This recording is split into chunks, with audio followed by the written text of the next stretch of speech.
This is a response to Gabriel Bueno, a member of our Patreon community, who asks about market socialism versus centralized socialism. What exactly is meant there? How does it relate to the old and new socialisms we've been talking about at Economic Update? And wouldn't a market socialism be subject to the same sorts of abuses, monopoly, etc., that capitalism is subject to? So let me respond step by step. First, the old socialism includes both market and planned. It's not the new socialism. Let me explain. In the old socialism, the socialism that comes out of the second half of the 19th century and really is the dominant form of socialism in the 20th century, had a dispute between market socialists and planned or centralized or state socialism. Here was the idea. One side, the state socialism, if you like, or the planned socialism, believed that the distribution of resources among enterprises and the distribution of the products, goods and services coming out of enterprises, ought to be accomplished by a conscious, deliberate plan, hopefully democratically arrived at, that would decide how the society wanted to use the resources it had and how it wanted to use and distribute the products that emerged from the production process. The idea was socialism was planning. But there were others who said, no, socialism is about how you organize the society as a whole, how you organize production, how you organize politics and culture, but there is no problem in a socialist society using markets to distribute resources and products, letting different enterprises bargain and negotiate with one another and accomplish distribution that way.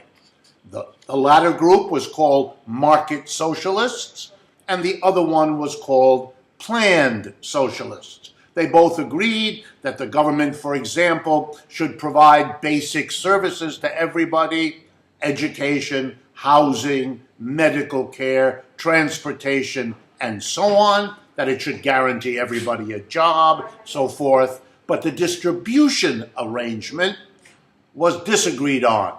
Planning for one group, market socialism for the other. When I talk about old and new socialism, I mean something new that is different from both the market and the planning. I mean a socialism that is concerned in a prioritized way with the organization of the enterprise, of the factory, the store, the office. Not in the old way that a small number of people at the top make all the key decisions and the average worker, the clear majority, having to do what that small minority tells them to do. In capitalism, the small minority is the board of directors, the major shareholders, the owners of the business, and the mass is the workers.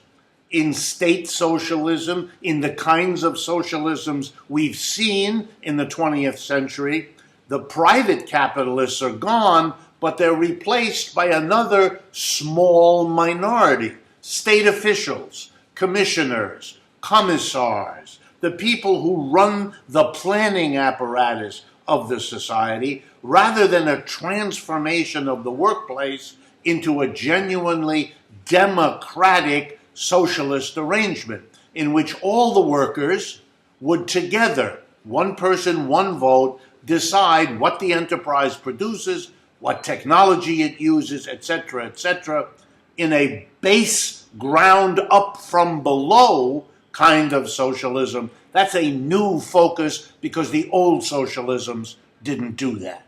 Last point. Would such a new socialism not be subject, especially if it allowed markets to work, to the same problems that capitalism had with monopoly, with great inequality? Well, the answer is You transform capitalism into socialism because it's worth doing itself.